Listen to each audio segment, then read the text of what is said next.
ഗണപതിയേ നമഃ. യാ ദേവി സർവഭൂതേഷു ലക്ഷ്മീരൂപേണ സംസ്ഥിതാ നമസ്തസ്യൈ നമസ്തസ്യൈ നമസ്തസ്യൈ നമോ നമഃ. നമസ്കാരം. കണ്ണൂർ വിഷൻ ജ്യോതിഷത്തിലേക്ക് ഏവർക്കും സ്വാഗതം. നമ്മുടെ പുതിയ അധ്യായം ആരംഭിക്കുകയാണ്.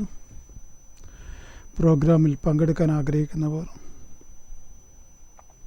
ഡേറ്റും സമയവും എടുത്ത് സ്ക്രോൾ ശ്രദ്ധിച്ച് അതിന് കണക്കായിട്ട് വിളിക്കുക. ഇവിടെ കാണുന്ന ഈ നമ്പറിൽ വിളിച്ചിട്ട് യാതൊരു പ്രയോജനവുമില്ല.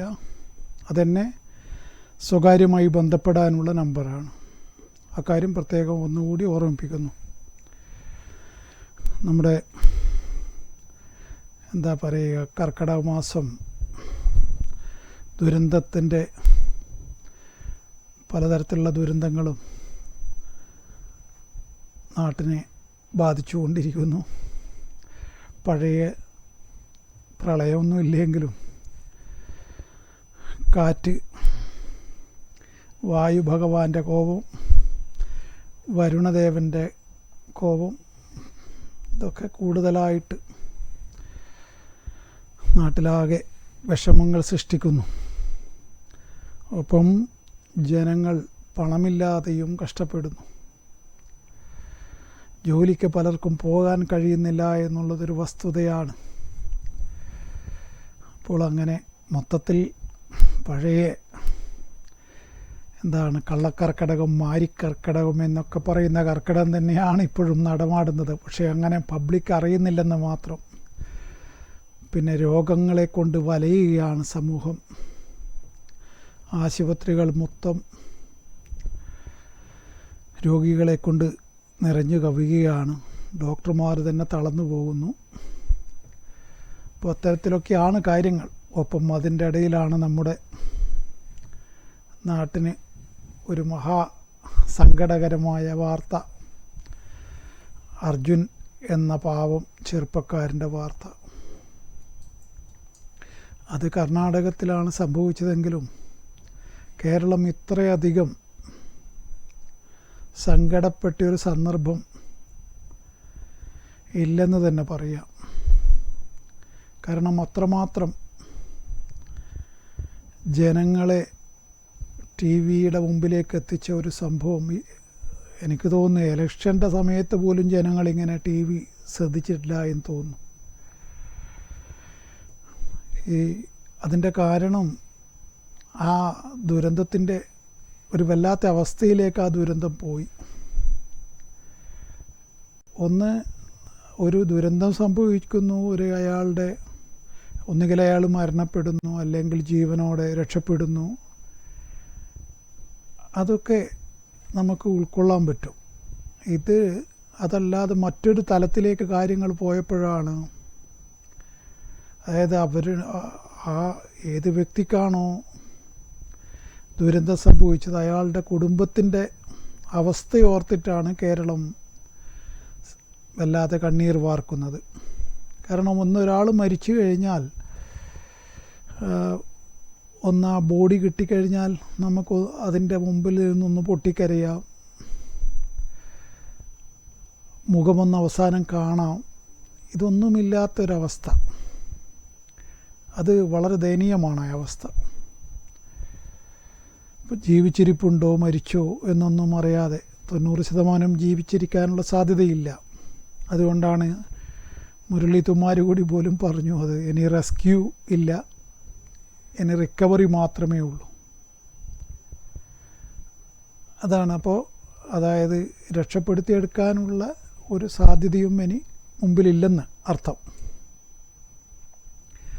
അത് എനിക്ക് ആ കലാമിറ്റി കണ്ടപ്പോൾ തന്നെ, അതിൻ്റെ ഭീകരത കണ്ടപ്പോൾ തന്നെ തോന്നിയിരുന്നു. കാരണം മലയിടിഞ്ഞ് പുഴയിലേക്ക് വീഴുന്നു, പുഴയുടെ മറുകരയിലുള്ള വീട് നിലംപൊത്തുന്നു, അവിടെ ഒരു സ്ത്രീ മരിക്കുന്നു. അതാണ് ഞാൻ പ്രത്യേകം ശ്രദ്ധിച്ചൊരു സംഭവം. നിങ്ങൾ പലരും ശ്രദ്ധിച്ചോ എന്നറിയില്ല. പുഴ മലയിടിയുന്നു, 300 മീറ്റർ ഉയരമുള്ള മല ഇടിയുന്നു, മല പുഴയിലേക്ക് പോകുന്നു. പുഴക്കപ്പുറമുള്ള വീട്, മറുകരയിലുള്ള വീട് നിലം പൊത്തുന്നു, ഒരു പാവം പ്രായമായൊരു സ്ത്രീ മരിക്കുന്നു. അതാണ് ഞാൻ പ്രത്യേകം നോട്ട് ചെയ്തൊരു സംഭവം. അപ്പോൾ അതിൻ്റെ നമ്മൾ ഉദ്ദേശിക്കുന്ന സംഭവമല്ല അവിടെ നടന്നിട്ടുള്ളത്. സാധാരണ ഉരുൾപൊട്ടുന്ന പോലെയുള്ള ഒരു സംഗതിയല്ല. ഉരുൾപൊട്ടിയ എത്രയോ സ്ഥലങ്ങളിൽ ഞാൻ പോയിട്ടുണ്ട്. പ്രത്യേകിച്ച് എൻ്റെ ജന്മനാട് ഇരിട്ടിയിലായതുകൊണ്ട് ആ പ്രദേശങ്ങളിലൊക്കെ പണ്ടേ ഇങ്ങനെ മലയിടിയുന്നതും ഉരുൾ പൊട്ടുന്നതൊക്കെ സാധാരണയാണ്.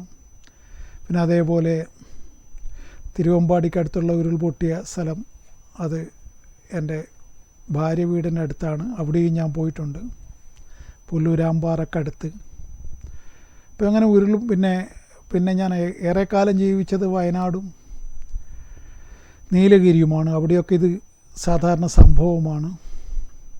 അപ്പോൾ അങ്ങനെ ഒരുപാട് തവണ കാണാൻ സാധിച്ചൊരു മനുഷ്യനാണ് ഞാൻ. നേരിട്ടല്ല, പൊട്ടുന്നതല്ല, പൊട്ടിയതിന് ശേഷമുള്ള അവസ്ഥകളൊക്കെ. ഒരു കോൾ ഉണ്ട്, അതിനുശേഷം ഇതിലേക്ക് വരാം. ഹലോ. എവിടെ നിന്നാണ് വിളിക്കുന്നത്? ചക്കരക്കല്ല്. പറയൂ, ഡേറ്റ് പറഞ്ഞോളൂ. 21/7/1976.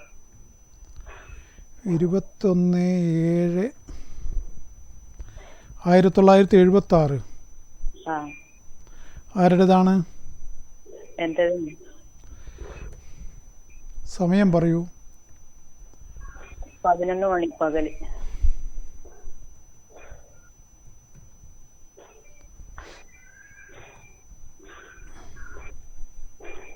ഭരണി നക്ഷത്രം. എന്താണ് അറിയേണ്ട വിഷയം? പറയൂ. ഇപ്പോഴത്തെ സമയം ഇപ്പം 48 വയസ്സാണ്. വ്യാഴദശയിൽ ബുധൻ്റെ അപഹാരം നടക്കുകയാണ് ഈ ഡിസംബർ വരെ. സമയം നല്ല കാലം തന്നെയാണ്, വലിയ കുഴപ്പമൊന്നും പറയാനില്ല. എന്താണ് അങ്ങനെ പ്രത്യേകിച്ച് എന്തെങ്കിലും നിങ്ങൾക്ക് അങ്ങനെ തോന്നുന്നുണ്ടോ? അല്ല, കടവും ബാധ്യതയൊക്കെ അതൊക്കെ എല്ലാവർക്കും ഇല്ലേ? അതിപ്പോൾ നമ്മളെ ഗവൺമെൻറ്റിന് പോലും കോടിക്കണക്കിന് ഉറുപ്പ്യ കടമില്ലേ? അതിലൊന്നും വലിയ കാര്യമില്ല. അതൊന്നും നിങ്ങൾക്ക് അങ്ങനെ വലിയ രൂപത്തിലുള്ള പ്രശ്നങ്ങളൊന്നും സൃഷ്ടിക്കുന്നില്ല. നിങ്ങൾക്കിപ്പം നല്ല കാലം തന്നെയായിട്ടാണ് കാണുന്നത്. കഴിഞ്ഞ ഒരു 5-8 വർഷമായിട്ട് നിങ്ങൾ നന്നായി വന്നു. പഴയ അവസ്ഥ ആലോചിച്ച് നോക്കുക, എന്നിട്ട് ഇപ്പോഴത്തെ അവസ്ഥ ആലോചിക്കുക. ഇപ്പം ചെറിയ കടമൊക്കെ ഉണ്ട്, ആ കടമൊക്കെ അങ്ങ് വീട്ടാൻ പറ്റും. അതൊന്നും വലിയ സംഭവമായിട്ട് കാണുന്നില്ല ഇവിടെ. നിങ്ങൾ വെറുതെ ടെൻഷനൊന്നും അടിക്കണ്ട. അതിലൊന്നും വലിയ ഇതൊന്നുമില്ല. നല്ല കാലം തന്നെയാണ്. ദൈവാനുഗ്രഹം പൂർണ്ണമായിട്ടുള്ള സമയമാണ്.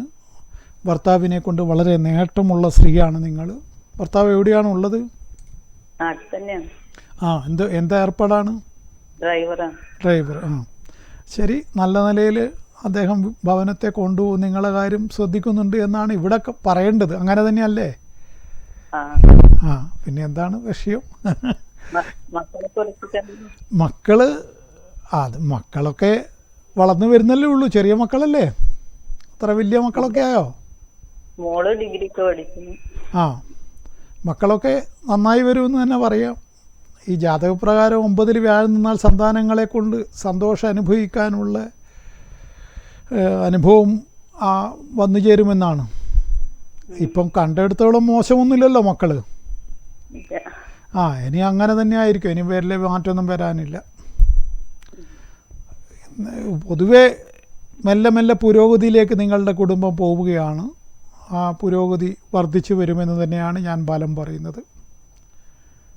മനസ്സിലായല്ലോ ഞാൻ പറഞ്ഞത് എന്താണെന്ന്? അത് നിങ്ങൾ യാതൊരു സംശയവും വിചാരിക്കണ്ട. ഭരണി പണ്ടേ ഞാൻ പറയുന്നതാണ്. നെല്ലിയാണ് മരം. ആദ്യം ലേശം നെല്ലിക്ക വായിലിട്ടാൽ ആദ്യം കുറച്ച് കയ്പ്പൊക്കെ ഉണ്ടാകും, പിന്നെ മധുരം, ചെറിയൊരു മധുരം ഫീൽ ചെയ്യുമെന്നാണ്. അതേപോലെ അത് തന്നെ ആയിരിക്കും ഭരണിക്കാരിയായ നിങ്ങളുടെ ഫലവും. അതുകൊണ്ട് നിങ്ങൾ നല്ല ദൈവത്തെ വിചാരിച്ചുകൊണ്ട് മുമ്പോട്ട് പോവുക. ഒരു ദോഷവും വരില്ല. ഓക്കെ. അപ്പോൾ ഞാൻ പറഞ്ഞത് പിന്നെ ഈ സംഭവം അതാണ് ഇത് ഇതിനെക്കുറിച്ച് അറിയുന്നത് വളരെയേറെ ഒരു അനുഭവം ഞാൻ പറഞ്ഞു തരാം. ഞാൻ ഈ കഴിഞ്ഞ ഒരു 5-6 വർഷം മുന്നേ നടന്നൊരു സംഭവമാണ്. ഞാൻ ആ കാലഘട്ടത്തിൽ സ്ഥിരമായിട്ട് ഞാൻ മുണ്ടിയാമ്പറമ്പ് ഭഗവതിയെ ഏതാണ്ട് 10-16 കൊല്ലം സ്ഥിരമായിട്ട് സംക്രമത്തിന് പോയിട്ട് ദർശനം നടത്തിയിരുന്നു. പൊതുവേ മുണ്ടിയാമ്പറമ്പിൽ അമ്മയെക്കുറിച്ച് പറയുക ഒരു കൊല്ലം തികച്ചു പോകാൻ വിടില്ലെന്നാണ്. ഞാൻ ആ സ്ഥാനത്ത് ഞാൻ 16 വർഷത്തോളം എല്ലാ മാസവും പോയി അമ്മയെ കണ്ടു. അതിൽ ഏതോ ഒരു ബന്ദിന് ഭയങ്കര കർശനമായൊരു ബന്ദ് വന്നപ്പോൾ, അങ്ങനെ ഒരു ഹർത്താൽ വന്നപ്പോൾ, ഏതോ കൊലപാതകത്തോടനുബന്ധിച്ചൊരു ഹർത്താൽ വന്നിരുന്നു. അത് കുറച്ച് സ്ട്രോങ് ആയപ്പോൾ ഒരു സംക്രമം മാത്രമാണ് ഈ 16 കൊല്ലത്തിലവിടെ കൊഴിഞ്ഞു പോയത്. അങ്ങനെ ഞാൻ പോകാറുണ്ടായിരുന്നു. അപ്പോൾ ഒരു കർക്കിടത്തിൽ ഇതേപോലെ പോകുമ്പോൾ ഇരിട്ടി പാലം കഴിഞ്ഞ് ആ റോഡിൽ പോയവർക്കറിയാം, മൈസൂർ റോഡ് മാടത്തി എന്നുള്ള സ്ഥലത്തു നിന്നാണ് വലത്തോട്ടേക്ക് തെറ്റേണ്ടത്. അപ്പോൾ ഇരിട്ടി പാലം കഴിഞ്ഞ ഉടനെ തന്നെ ഞാൻ വണ്ടിക്ക് സ്പീഡ് കൂട്ടി. അപ്പോൾ എൻ്റെ വണ്ടിയിൽ 6 പേരുണ്ട്. അതിൽ 2 പേര് കുറച്ച് പേടിയുള്ളവരാണ്. പെട്ടെന്ന് ഞാൻ സ്പീഡ് കൂട്ടിയപ്പോൾ എന്താണ് നിങ്ങളിങ്ങനെ സ്പീഡിൽ എടുക്കുന്നത് എന്ന് എന്നോട് ചോദിച്ചു. അപ്പോൾ ഞാൻ പറഞ്ഞു ഇടത്ത് വശം നോക്കൂ എന്ന് പറഞ്ഞു. അപ്പോൾ ഇടത്ത് വശം മലയാണ്. അപ്പോൾ ഇടത് വശത്തുള്ള മല അത് എൻ്റെ നാടും കൂടി ആയതുകൊണ്ട് ഇരട്ടി എനിക്കറിയാം ആ മല എപ്പോഴും ഇടിയുന്നതാണ്. ഞാൻ പറഞ്ഞു അത് അപ്പോഴേക്കും ആ മലയെ ഞാൻ കവർ ചെയ്ത് കഴിഞ്ഞു. ഇരട്ടി പോലീസ് സ്റ്റേഷനെത്തി കഴിഞ്ഞാൽ മല തീർന്നു. ഏതാണ്ട് ചെറിയൊരു 500 മീറ്റർ അത്രമാത്രമേ ഉള്ളൂ അത്. പക്ഷെ അത് പറത്തി വിട്ടു വണ്ടി. അപ്പോഴേക്ക് തന്നെ പുറകുന്ന് മല ഇടിഞ്ഞിരുന്നു. എൻ്റെ വണ്ടി പാസ് ചെയ്തു. അത് എന്താണെന്നറിയില്ല, മല ഇടിഞ്ഞിരുന്നു. അപ്പോൾ ഈ വണ്ടിയിലിരിക്കുന്ന എല്ലാവരും അന്തം വിട്ടുപോയി. അത് ഒരു കാരണവശാലും അത് പിന്നെ എങ്ങനെയാണ് ഇത് ജ്യോതിഷിയായതുകൊണ്ടൊന്നുമല്ല, അത് പ്രാക്ടിക്കൽ നോളജാണ്. അതായത് ആ മല പലതവണ ഇടിഞ്ഞ് കിടക്കുന്നത് ഞാൻ കണ്ടിട്ടുണ്ട് എൻ്റെ കുട്ടിക്കാലത്തെ. 2 മഴ ഒരേ പെയ്ത്തായിരുന്നു അതിന് 4 ദിവസം മുമ്പേ. അങ്ങനെ പെയ്യുമ്പോൾ മല ഇടിയാനുള്ള സാധ്യത 80% മേലെയാണ്. ഈ പ്രാക്ടിക്കൽ നോളജ് മാത്രമേ അന്ന് ഞാൻ അവിടെ കാണിച്ചിട്ടുള്ളൂ. അല്ലാതെ ഞാൻ വലിയ അമാനുഷികനായതുകൊണ്ടാണെന്നാണ് അവർ ധരിച്ചിരിക്കുന്നത്. അവരത് പറയുകയും ചെയ്തു. നിങ്ങൾക്കൊക്കെ മുൻകൂട്ടി ഇങ്ങനെ എല്ലാം അങ്ങനെ കണ്ടതല്ലത്. അത് വെറും പ്രാക്ടിക്കലായ അനുഭവത്തിൻ്റെ വെളിച്ചത്തിൽ ചെയ്തതാണ്. ഞാൻ സ്പീഡിൽ ഓടിച്ചില്ലെങ്കിൽ വണ്ടിയുടെ മേലേക്ക് മണ്ണ് വീഴുമായിരുന്നു. അത് അവർ പക്ഷേ അത് വേറെ രൂപത്തിലാണ് കണ്ടത്. എനിക്ക് ദൈവികമായ എന്തോ സിദ്ധിയുണ്ട്, അല്ല ദൈവികമായ അനുഗ്രഹം ഇല്ലെന്നല്ല ഞാൻ പറയുന്നത്. തീർച്ചയായിട്ടും എനിക്ക് പലതവണ അങ്ങനെയുള്ള അനുഭവങ്ങളുണ്ട്. പക്ഷേ ഇവിടെ ഞാൻ എൻ്റെ കൃത്യമായ പിന്നെ എന്താണ് പ്രത്യുൽപ്പന്ന മതിത്വം എന്നുള്ള ഒരു മലയാള വാക്കുണ്ട്, കുറച്ച് കടുപ്പ വാക്ക്. അതേപോലെ അതിന് പ്രസൻസ് ഓഫ് മൈൻഡ് അതാണ് കാണിച്ചത്. സത്യം പറഞ്ഞാൽ ഓരോ കാര്യങ്ങളെയും പെട്ടെന്ന് നമ്മൾ ചെയ്യേണ്ട പോലെ ചെയ്യുക, അത് ആ പ്രസൻസ് ഓഫ് മൈൻഡാണ് പലപ്പോഴും, പ്രത്യേകിച്ചും ഡ്രൈവിങ്ങിലൊക്കെ അത് വളരെ ആവശ്യമാണ്. അതില്ലാത്തവർക്കാണ് പലപ്പോഴും അപകടമൊക്കെ വരുന്നത്. ഒരു കോളുണ്ട്. ഹലോ ഹലോ ഹലോ, എവിടെ നിന്നാണ് വിളിക്കുന്നത്? ഓ, ചക്കരക്കല്ല്. പറയൂ. എല്ലാവരും ചക്കരക്കല്ല് മാത്രമാണല്ലോ. എന്താണ് പറയൂ, ഡേറ്റ് പറയൂ. 21/11/96. സമയം 1:53 AM.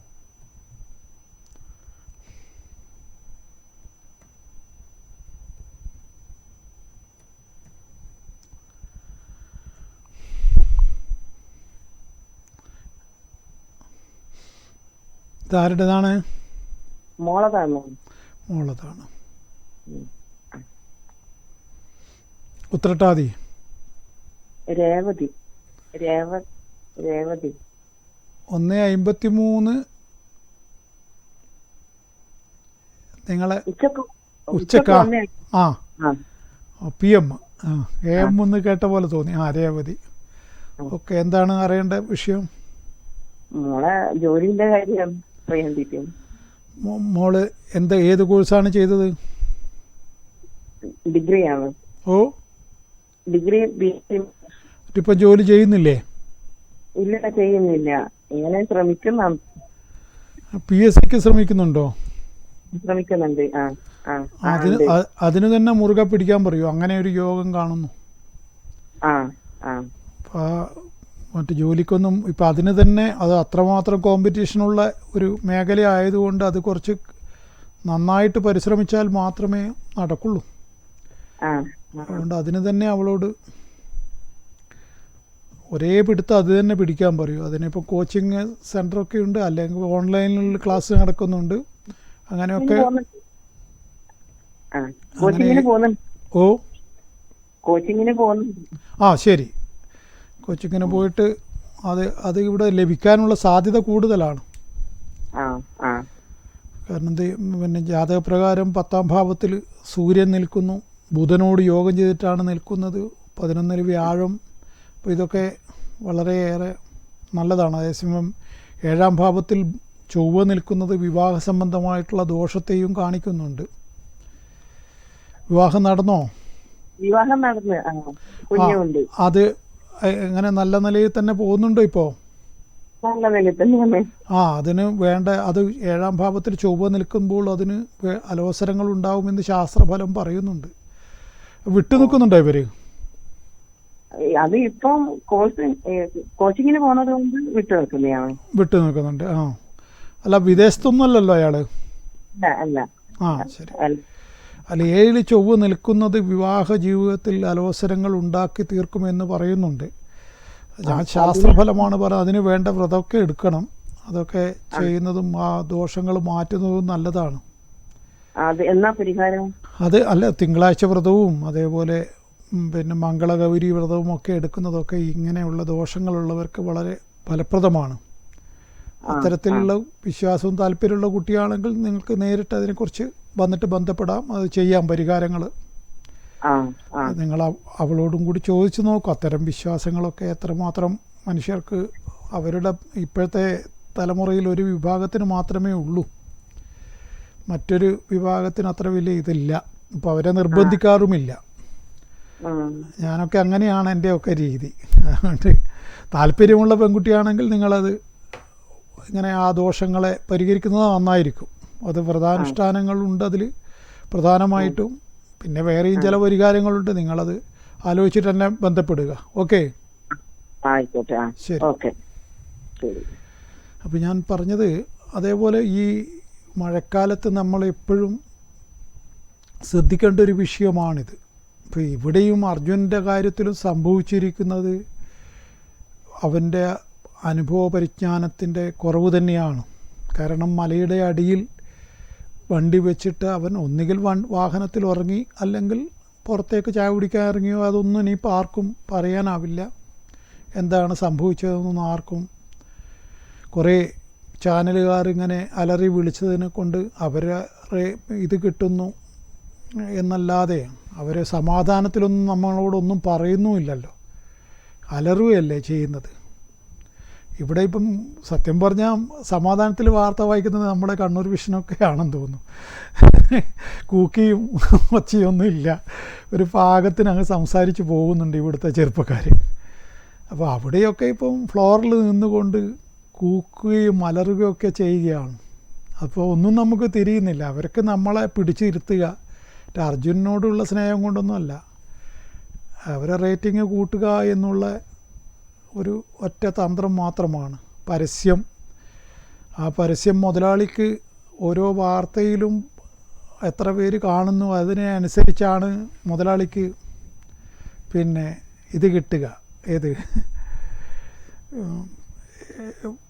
പരസ്യത്തിൻ്റെ ചാർജ് കിട്ടുക, അല്ലെങ്കിൽ പരസ്യക്കൂലി, അല്ലെങ്കിൽ പരസ്യം കൊടുക്കാൻ ആളുകൾ കൂടുതൽ തയ്യാറായി വരിക.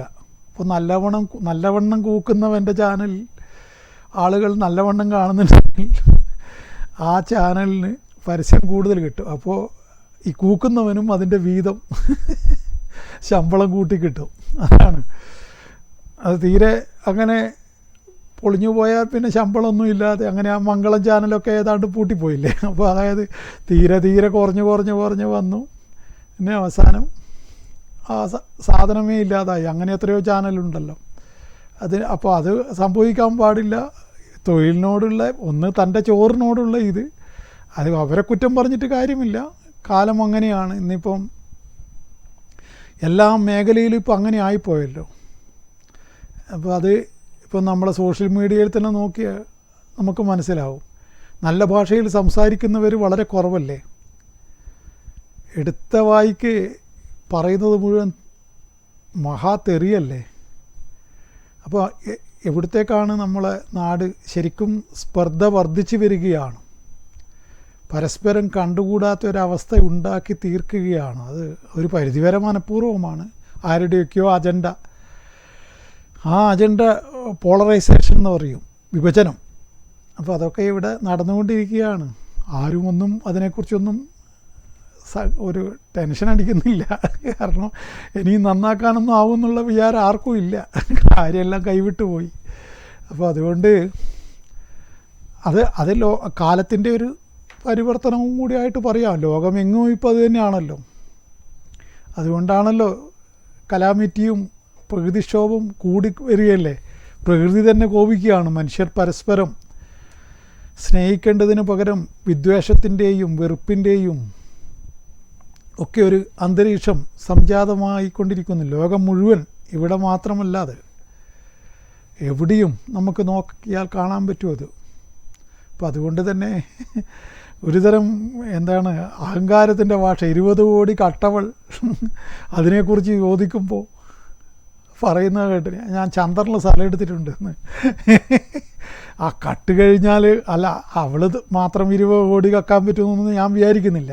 അത് വലിയൊരു ഗ്യാങ് ആയിരിക്കും. എന്തൊക്കെയോ അതിൻ്റെ ഉള്ളിൽ ചില കള്ളക്കളികളുണ്ട്. ശരി, എങ്കിലും ഒരു ക്രിമിനലായിട്ട് അല്ലെങ്കിൽ ഒരു ഒഫൻസ് അവളുടെ മേലെ ആരോപിക്കപ്പെട്ടിരിക്കുന്നു. 20 കോടി അവൾ കട്ടോ ഇല്ലയോ എന്ന് ഞാൻ ഉറപ്പിച്ച് പറയുന്നില്ല. പക്ഷെ മുഖം കാണുമ്പോൾ നല്ല 1-ാം നമ്പർ കള്ളിയെ പോലെയുണ്ട്. ക്രിമിനൽ സ്വഭാവമുള്ളവരുടെ മുഖത്ത് അത് വിളിച്ചു പറയുമെന്ന് പറയുന്നുണ്ട്. എൻ്റെ ഒന്നും മുഖത്തത് ഇല്ലെന്ന് ഞാൻ വിചാരിക്കുന്നു. നിങ്ങളാ പറയേണ്ടത്. അവളെ മുഖങ്ങൾ നോക്കൂ. ഈ കണ്ണിൻ്റെ ചുവടിയും ഇവിടെയും ഒരുതരം ഭീകര കറുപ്പ്, ഒരു യക്ഷിയെപ്പോലെ കറുത്തിരിക്കുന്നു അവൾ. ആ കറുപ്പിനെ നിറത്തെപ്പറ്റി അല്ല ഞാൻ പറഞ്ഞത്. കറുപ്പും വെളുപ്പും സാധാരണയാണ്. അതൊക്കെ അതിന് യാതൊരു ഇതുമില്ല. പക്ഷെ അതല്ല ഞാൻ പറയുന്നത്. ഈ കണ്ണിൻ്റെ അവിടെ മാത്രം ഒരു പേടിപ്പിക്കുന്ന കറുപ്പുണ്ട് അവൾക്ക്. എന്നിട്ട് അവൾ യാതൊരു ഉളുപ്പുമില്ലാതെ പറയുകയാണ്, ഞാൻ ചന്ദ്രനിൽ 5 സ്ഥലം മേടിച്ചിട്ടുണ്ടെന്ന്. അപ്പോൾ എന്താണ് തൊലിക്കട്ടി? ഒരാൾ പണ്ടെല്ലാം നമ്മളെ ഒരു ആണായിക്കോട്ടെ പെണ്ണിൻ്റെ കാര്യമാണ് പറയണ്ട, അങ്ങനെ അറസ്റ്റ് ചെയ്യപ്പെട്ടാൽ ഒരു പെണ്ണ് ചെറുപ്പക്കാരി എത്രമാത്രം തല കുനിച്ചിട്ടാണ് നടക്കുക. ഇപ്പോഴെന്താണ് അവൾ? അതാണ് കാലത്തിൻ്റെ വ്യത്യാസമാണത്.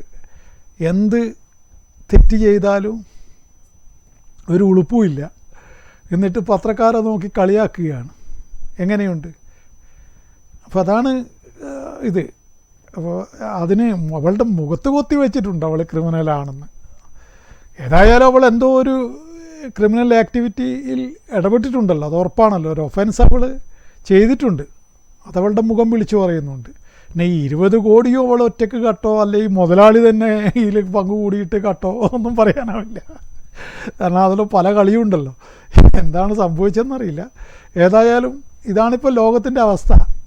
എന്ത് തെറ്റ് ചെയ്തവർക്കും യാതൊരു കുറ്റബോധം പോലും ഇല്ല എന്നുള്ളതാണ് മറ്റൊരു ഇത്. പണ്ടൊക്കെ അങ്ങനെയല്ല. തെറ്റ് ചെയ്ത് കഴിഞ്ഞാൽ ഒരു കുറ്റബോധം വരും. 8 വയസ്സുള്ള ചെറിയ കുഞ്ഞിനെ 14 വയസ്സിൽ ഹൈദരാബാദിൽ നിന്ന് വാർത്ത കേട്ടില്ലേ? 14 വയസ്സിൽ 2 ആൺപിള്ളേർ ബലാത്സംഗം ചെയ്ത് കൊന്നു കളഞ്ഞു. അപ്പോൾ അതല്ലേ ലോകം. എന്താണ് അത്? ചെറിയ കുട്ടികൾ പോലും ഇപ്പം എങ്ങനെയാണ്? എന്താണ് ഇപ്പം ഇനിയത്തെ കാലത്ത് എന്താണ് സംഭവിക്കാൻ പോകുന്നതെന്നൊന്നും പറയാൻ കഴിയില്ല. ഒരു കോളുണ്ട്. ഹലോ ഹലോ ഹലോ ഹലോ, എവിടെ നിന്നാണ് വിളിക്കുന്നത്? കൂത്തുപറമ്പ്. എവിടെ? കൂത്തുപറമ്പ്. കൂത്തുപറമ്പ്. പറയൂ, ഡേറ്റ് പറയൂ. ഡേറ്റ് 11/1/2001.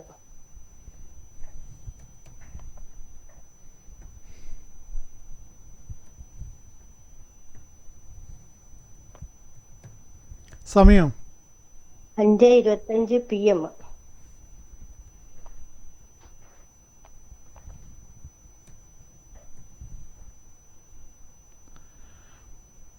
എൻ്റെ 25 PM ആയില്യ നക്ഷത്രം.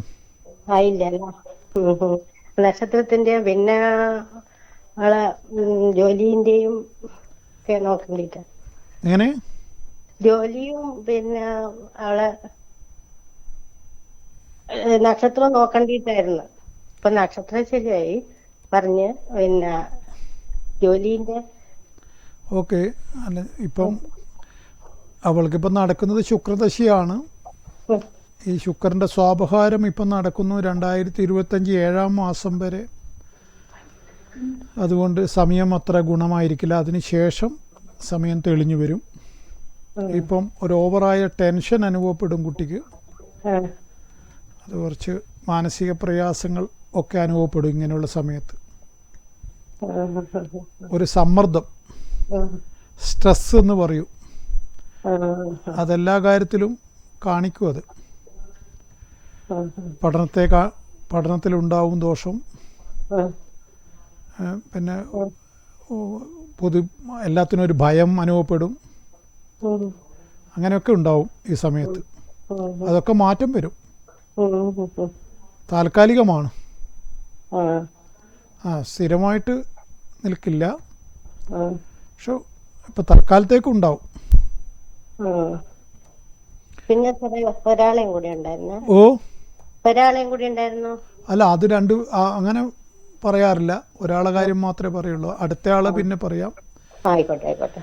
ഇത് ഏതായാലും ഇതിനു വേണ്ടി ദൈവികമായ കർമ്മങ്ങൾ നിങ്ങൾ ചെയ്യണം കേട്ടോ. അത് ചെയ്യുന്നതായിരിക്കും നല്ലത്.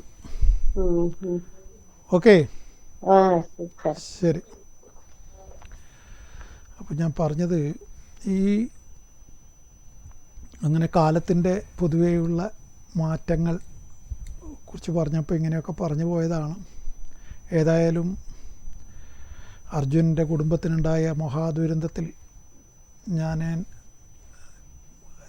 നമ്മൾക്കൊക്കെ പ്രാർത്ഥിക്കാനല്ലേ പറ്റൂ. ഇനി പ്രാർത്ഥനയുടെ ഘട്ടങ്ങൾ പോലും കഴിഞ്ഞിരിക്കുന്നു. അതുകൊണ്ട് അതൊരു തീരാനോവായിട്ട് കേരളത്തിൽ ആ സംഭവം കുറേ കാലം ഇങ്ങനെ നിൽക്കും. പിന്നെ അവരുടെ മാത്രം സ്വകാര്യ ദുഃഖമായിട്ടത് മാറും. അതങ്ങനെയാണ്, എല്ലാ കാര്യവും അങ്ങനെയാണല്ലോ. ഏതായാലും നമ്മൾ ഇനി പറയാനുള്ളത്, കർക്കിടക വാവ് ഇങ്ങോട്ട് എത്തി. പിതൃക്കളുടെ പ്രീതി തീർച്ചയായിട്ടും ജീവിച്ചിരിക്കുന്നവരുടെ നന്മക്ക് വേണ്ടിയാണ് പ്രീതി വരുത്തേണ്ടത്, അല്ലെ പിതൃകർമ്മം അനുഷ്ഠിക്കേണ്ടത് എന്ന് ഓരോരുത്തരും മനസ്സിലാക്കണം. പലർക്കും അങ്ങനെ ഒരു ഇതുണ്ട്. ഇത് ചെയ്യുന്നത് പോയവരുടെ ആവശ്യത്തിനാണെന്ന്. അങ്ങനെയല്ല, അതിനേക്കാൾ ഉപരിയാണ് ജീവിച്ചിരിക്കുന്നവരുടെ നന്മക്കും ഇത് ആവശ്യമാണ്. അത് വിശ്വാസിയുടെ തലത്തിലാണ്. വിശ്വാസമില്ലാത്തവൻ പിന്നെ അവനോടൊന്നും പറയുന്നില്ല. അവൻ്റെ യുക്തി പൂർവം അങ്ങനെ പോകട്ടെ. പക്ഷേ ഈ ഒന്ന് നമ്മൾ ഇടുക്കി കുമില് പൊട്ടിയ പോലെ മുളച്ചതല്ല. അതാദ്യം മനസ്സിലാക്കണം. അതെങ്കിലും ഉൾക്കൊള്ളാൻ കഴിഞ്ഞാൽ പിതൃകർമ്മം ചെയ്യാൻ തോന്നും. നമ്മളെ ഒരു ഇതുണ്ടല്ലോ, അങ്ങനെ പറയുമല്ലോ, ഇടുക്കി കുമില് പൊന്തുന്ന പോലെ പൊന്തി വന്നാലല്ലോ. അപ്പോൾ അങ്ങനെ വരുമ്പോൾ ഒരു എന്താ പറയുക, ഒരു 2 ജന്മങ്ങൾ അതിന് കാരണക്കാരാണല്ലോ. അങ്ങനെ വരുമ്പം അതിൻ്റെ അപ്പുറം ജന്മങ്ങൾ, അങ്ങനെ നമ്മൾ കർമ്മം ചെയ്യുന്നത് 7 തലമുറക്കായിട്ടാണ് വിശ്വാസം. അപ്പോൾ ആ 7 തലമുറയെ പ്രീതിപ്പെടുത്തുമ്പോൾ, സംപ്രീതരാക്കുമ്പോൾ അതിൻ്റെ ഗുണഫലം ലഭിക്കുന്നത് നമുക്ക് തന്നെയാണ്. നമ്മുടെ ആരോഗ്യത്തിന് പോലും അത് വേണമെന്നാണ്, ആ കർമ്മം വേണമെന്നാണ്.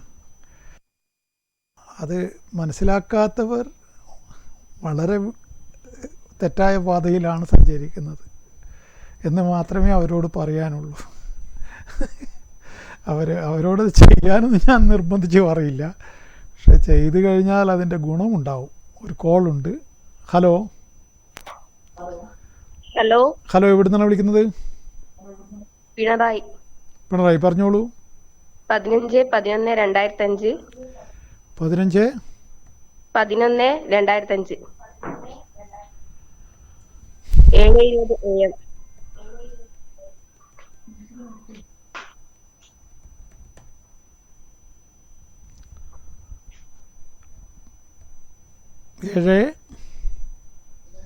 ഏഴ് 7:20 രാത്രിയാണോ കാലത്താണോ? ഓ ഹലോ, പകൽ. 7:20 AM അല്ലേ? ആ, ആരുടേതാണ്? എന്റെ തന്നെയാണ്. എന്താണ് മോക്ക് അറിയേണ്ട വിഷയം? പഠനത്തെ പറ്റിയാ അറിയേണ്ടത്. ഓ, പഠനം. ആ, ഇപ്പം ഏതിനാ പഠിക്കുന്നത്? ഇപ്പം നഴ്സിംഗിന് മൈസൂർ അഡ്മിഷൻ എടുത്തിട്ടുണ്ട്. ആ, നഴ്സിങ്ങിന് മൈസൂർ അഡ്മിഷൻ എടുത്തിട്ടുണ്ട്. ഓ മൈസൂർ. നവംബറിൽ ആ, അഡ്മിഷൻ എടുത്തിട്ടുണ്ട്. ആ, ഓക്കെ.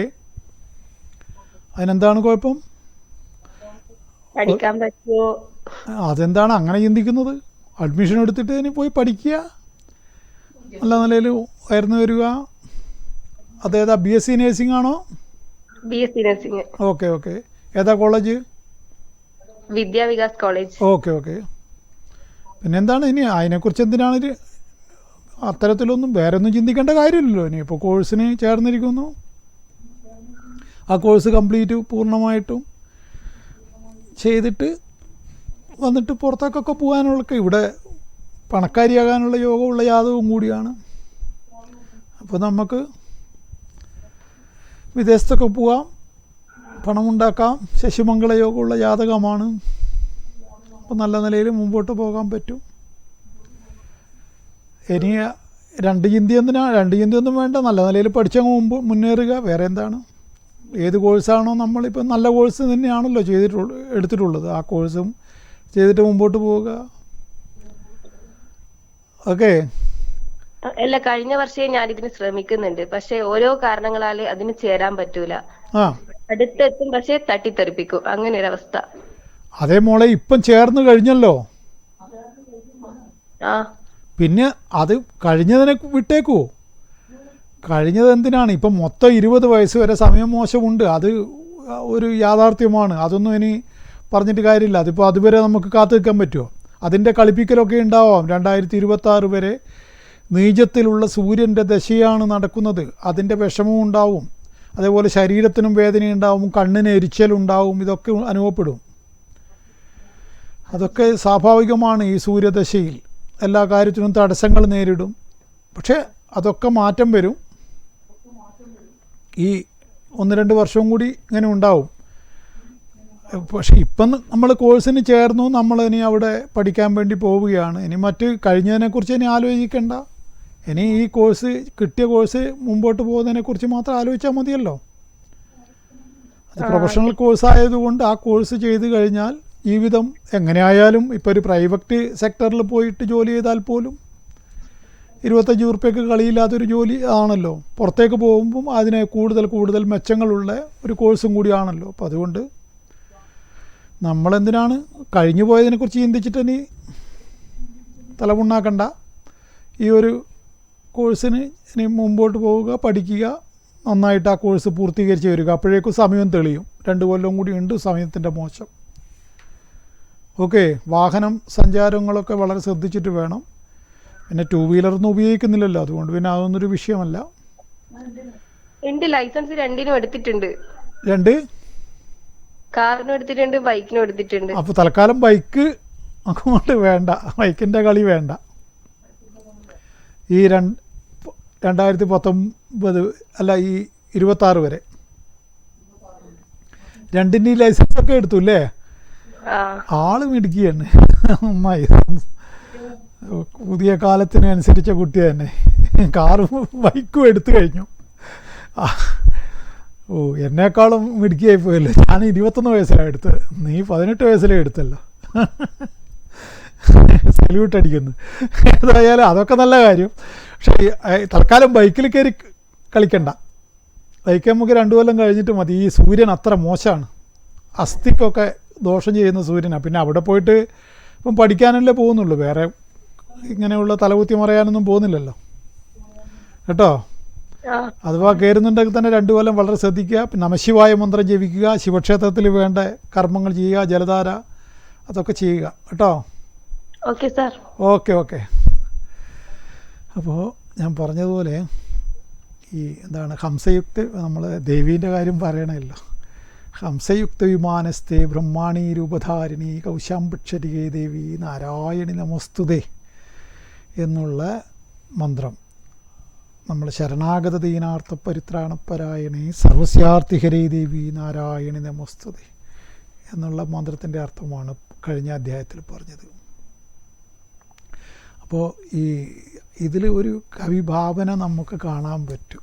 ഹംസയുക്ത വിമാനസ്ഥേ, അതായത് ഈ ദേവിയുടെ രൂപങ്ങൾ ദേവിക്കെല്ലാവരും ശക്തി പ്രദാനം ചെയ്തു എന്ന് ദേവി മഹാത്മ്യത്തിൽ പറയുന്നു. അതായത് ബ്രഹ്മാവ് തൻ്റെ ശക്തി ദേവിക്ക് കൊടുത്തു, അതേപോലെ ശിവനും കൊടുത്തു, അങ്ങനെ വിഷ്ണു കൊടുത്തു, വൈഷ്ണവി, ഇങ്ങനെ ഓരോരുത്തരായിട്ട് ദേവിക്ക് ഈ അസുരന്മാരെ നിഗ്രഹിക്കാൻ വേണ്ടി. ഇതൊക്കെ നമ്മൾ പിന്നെ ഇത് എങ്ങനെ കണക്കിലെടുക്കണം എന്നുള്ളത് അതിൻ്റെ യുക്തി കൊണ്ട് ചിന്തിച്ചിട്ടോ മറ്റുള്ളതൊന്നും നമ്മൾ അങ്ങോട്ടേക്ക് ഇത്തരം കാര്യങ്ങളിൽ നമ്മൾ പോകുന്നതിൽ യാതൊരു അർത്ഥവുമില്ല. ദേവിയെ വിശ്വസിക്കുന്നവർക്ക് മാത്രമാണ് ഇത്തരം കാര്യങ്ങൾ. അത് അല്ലെങ്കിലും അത് ഏതൊരു ദൈവികമായ കാര്യങ്ങളിലും അങ്ങനെ തന്നെയാണ്. അതിൻ്റെ ഭക്തന്മാർക്ക് അല്ലാതെ മറ്റുള്ളവർക്കൊന്നും അത് ഒട്ടും അങ്ങോട്ട് ശരിയാവാത്തൊരു വിഷയമാണ്. അതെല്ലാ മതങ്ങളിലുമുള്ള കാര്യവും അങ്ങനെ തന്നെയാണ്. നമുക്ക് ഒരു മതത്തിൻ്റെ മാത്രം പരിമിതി അല്ലത്. എല്ലാ നമ്മുടെ ഇത്തരത്തിലുള്ള ഗ്രന്ഥങ്ങളിലും നോക്കിക്കഴിഞ്ഞാൽ ഇത്തരത്തിൽ പിന്നെ എന്താണ് ദേവിയെ വാഴ്ത്തുന്ന സന്ദർഭങ്ങളിലും മറ്റൊക്കെ ഒരു കാരണവശാലും ബുദ്ധിക്ക് അല്ലെ യുക്തി ചിന്തകൾക്ക് അവിടെ സ്ഥാനമേ ഇല്ല. യുക്തി കൊണ്ട് അതിനെ അളന്ന് ആ കാര്യങ്ങൾ മനസ്സിലാക്കാൻ ശ്രമിച്ചു കഴിഞ്ഞാൽ ഭക്തന്മാർ പോലും കൺഫ്യൂഷനാവും. അതുകൊണ്ട് നമ്മളതൊന്നും ചിന്തിക്കണ്ട. ഈ നാരായണീ സ്തുതി ജപിക്കുന്നവർക്ക് ഉണ്ടാവുന്ന ഇത് മാത്രം നമ്മൾ നോക്കിയാൽ മതി. അതിന് തീർച്ചയായിട്ടും ഇത്തരം അതിന് അനുഭവസ്ഥരായ നൂറുകണക്കിന് ആളുകളോട് സംസാരിച്ചൊരു വ്യക്തി എന്നുള്ള രൂപത്തിൽ അനുഭവം കിട്ടിയ, അല്ലെങ്കിൽ ഇപ്പോൾ ഇത്തരത്തിലുള്ള സ്തുതിയും സ്തോത്രങ്ങളും മന്ത്രങ്ങളും ഒക്കെ ജപിക്കുന്നവർക്കും അത് ജപിക്കാത്ത ആളുകൾക്കും തമ്മിലുള്ള വ്യത്യാസങ്ങളൊക്കെ മനസ്സിലാക്കാൻ സാധിച്ചിട്ടുണ്ട്. അപ്പോൾ അതേസമയം ഇതൊന്നുമില്ലാതെ ആളുകൾക്ക് ഇവർക്കൊന്നുമില്ലേ, അവർക്കൊരു നേട്ടവുമില്ലേ എന്ന് വെച്ചാൽ അതും ഞാൻ തർക്കിക്കാൻ തയ്യാറല്ല. അങ്ങനെയും ഒരു നിർബന്ധ ബുദ്ധി ഞാനൊന്നും അക്കാര്യത്തിലൊന്നും ആരോടും പറയാറില്ല. എൻ്റെ അനുഭവം എന്നെ പഠിപ്പിക്കുന്നത് ഇത്തരത്തിൽ നീങ്ങാൻ തുടങ്ങിയപ്പോഴാണ് ഏതെങ്കിലും വഴിയിൽ രക്ഷപ്പെട്ടത് എന്ന് ചിന്തിക്കുന്ന ഒരാളാണ് ഞാൻ. ആരും രക്ഷപ്പെടുന്നില്ല, അത് വെറും ഒരു തോന്നൽ മാത്രമാണ്. അങ്ങനെ ഈ മനുഷ്യജന്മം എടുത്തു കഴിഞ്ഞാൽ ആരും ഒന്നുമില്ല. നമ്മൾ എന്താ പറയുക, ഇന്നലെ മരിച്ച ഡോക്ടറെ പോലെ കാർ റാലിക്ക് പോയതാണ്, 46-47 വയസ്സ് മറ്റേ ഉള്ളൂ, ന്യൂറോ സർജനാണ്, പയ്യന്നൂർക്കാരൻ, മിംസ് ഹോസ്പിറ്റലിലെ ന്യൂറോ വിഭാഗം തലവനാണ്. എന്താണ് അപ്പോൾ അദ്ദേഹം എന്താണ് കാർഡിയോളജിസ്റ്റിനെ കാണാതെ ചെക്ക് അവർ തമ്മിലൊക്കെ ചർച്ച ചെയ്യൂലേ? അല്ലെങ്കിൽ ഇതിൻ്റെ സിംറ്റംസ് മനസ്സിലാക്കാനുള്ള കഴിവ് അദ്ദേഹത്തിനില്ലേ? ഉണ്ടല്ലോ. തനിക്കൊരു ഹൃദ്രോഗമുണ്ട്, അല്ലെങ്കിൽ ഹൃദയത്തിന് എന്തെങ്കിലും പ്രശ്നങ്ങൾ വരുന്നുണ്ട് എന്നൊക്കെ അതിൻ്റെ സിംറ്റംസ്. അപ്പോൾ അതിൻ്റെ അർത്ഥം ഒരു സിംറ്റവും കാണിച്ചില്ല എന്നല്ലേ? അപ്പോൾ സമയത്തുമ്പോൾ അങ്ങ് പോകുന്നു, അത്രയേ ഉള്ളൂ. അപ്പോൾ ഇത് ഈ ഞാൻ ഈ പറയുന്നത് നമ്മളെ ജന്മത്തിൻ്റെ നിസ്സാരത ബോധ്യപ്പെടുത്താനാണ്. ഒരു സാധാരണക്കാരനാണെങ്കിൽ ശരി, ഇതിപ്പോൾ അവിടെ തന്നെ എല്ലാ സെറ്റപ്പും ഉണ്ടല്ലോ ഹോസ്പിറ്റലിൽ. ആ മനുഷ്യൻ അതിന് ഈ മെഡിക്കൽ സയൻസ് പഠിച്ച ആളുമാണല്ലോ. അപ്പോൾ എന്തൊക്കെയാണ് ഒരു ഹൃദ്രോഗം വരുമ്പോൾ ഉണ്ടാകുന്ന സൂചനകൾ? കാർ റാലിക്ക് പോയതാണ്, അപ്പോൾ അങ്ങനെയുള്ള ഒരു സൂചനയും അദ്ദേഹത്തിന് കാണിച്ചില്ല എന്നുള്ളതല്ലേ സത്യം. ഇപ്പോൾ ഒരു സാധാരണക്കാരനാണെങ്കിൽ, അല്ലെ മറ്റു മേഖലകളിൽ പ്രവർത്തിക്കുന്ന ഒരാളാണെങ്കിൽ, ഒരു പോലീസ് ഡിപ്പാർട്ട്മെൻറ്റിലോ അല്ലെങ്കിൽ ഒരു അധ്യാപകനായിട്ട് വർക്ക് ചെയ്യുന്ന ഒരാളൊക്കെ ആണെങ്കിൽ ഇതിൻ്റെ സിംറ്റംസ് ഒന്നും തിരിയണമെന്നില്ലല്ലോ, മനസ്സിലാവണമെന്നില്ലല്ലോ. കിതപ്പുണ്ടാവുന്നുണ്ടോ, അല്ലെങ്കിൽ വേറെ എന്തെങ്കിലും തരത്തിലുള്ള ശ്വാസം മുട്ടൽ വരുന്നുണ്ടോ, 4 നില കയറുമ്പോൾ എന്തെങ്കിലും തരത്തിലുള്ള പിന്നെ നെഞ്ചിന് പിടുത്തം പോലെ വരുന്നുണ്ടോ, ഇതൊക്കെ നോക്കാൻ ഇതുണ്ടല്ലോ. അപ്പോൾ ഈ ഡോക്ടറാകുമ്പോൾ അതൊക്കെ ഒരു വിഷയമല്ലല്ലോ, അയാൾക്ക് തന്നെ മനസ്സിലാവുമല്ലോ. അപ്പോൾ ഒന്നും കാണിച്ചില്ല എന്ന് വേണ്ടേ നമ്മൾ മനസ്സിലാക്കാൻ? സമയത്ത് ആൾ പോയി, അത്രയേ ഉള്ളൂ. അപ്പോൾ ഈ ജന്മത്തിന് അതുകൊണ്ട് തന്നെ ഇവിടുന്ന് ആരും അതുകൊണ്ടാണ് ഈ ജീവിക്കുന്നിടത്തോളം കാലം ആരെയും ദ്രോഹിക്കാതെയും ഉപദ്രവിക്കാതെയും പോകണമെന്ന് പറയുന്നത് അതുകൊണ്ടാണ്. പക്ഷേ ഇന്നിപ്പോൾ നേരെ തിരിച്ചിട്ടാണ് സംഭവം. ചാകുന്നതിലിടയ്ക്ക് എത്ര ആളെ ദ്രോഹിക്കാൻ പറ്റും? ആ മനുഷ്യനെല്ലാം പാവം. അദ്ദേഹത്തിൻ്റെ ഭാര്യയാണ് എൻ്റെ ഭാര്യയെ ചികിത്സിച്ചത്. അത് വളരെ കൈപ്പുണ്യമുള്ള സ്ത്രീയാണ്, ഞാൻ പറഞ്ഞല്ലോ, ഒരു തവണ പറഞ്ഞിരുന്നു. അപ്പോൾ അതേപോലെ ഇദ്ദേഹത്തിനെ നേരിട്ടറിയില്ല. സ്വാഭാവികമായിട്ടും എല്ലാവരെയും ന്യൂറോ സർജനൊക്കെ ആവും മറ്റുള്ളവർ ഒരുപാട് പേരെ രക്ഷിച്ചവനായിരിക്കും. അതിൻ്റെ പുണ്യം കൊണ്ടായിരിക്കും പോയിട്ടുണ്ടാവുക. അപ്പോൾ ഇന്ന് അങ്ങനെയല്ലല്ലോ. എത്രത്തോളം ആൾക്കാരെ ദ്രോഹിക്കാൻ പറ്റും എന്ന് വിചാരിച്ച് നടക്കുന്നവരാണ് കൂടുതലുള്ളത്.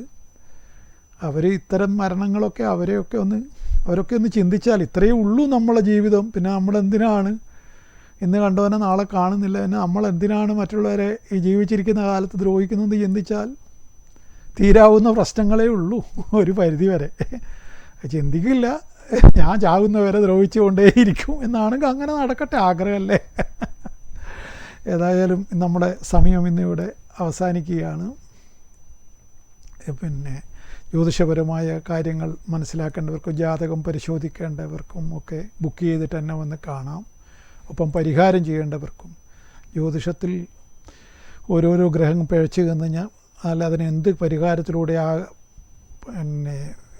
ദോഷങ്ങളെ മാറ്റാൻ പറ്റും എന്ന് ശാസ്ത്രത്തിൽ പറയുന്നുണ്ട്. അത്തരത്തിലുള്ള പരിഹാരങ്ങളാണ് ഞാനൊക്കെ ചെയ്യുന്നത്. അതിനൊക്കെ താല്പര്യമുള്ളവർക്കൊക്കെ വിളിച്ച് ബുക്ക് ചെയ്ത് വരാം. ഓൺലൈനിൽ ബലറിയേണ്ടവർക്ക് അങ്ങനെയും സൗകര്യമുണ്ട്. ഏതും നിങ്ങളുടെ ചോയ്സാണ്.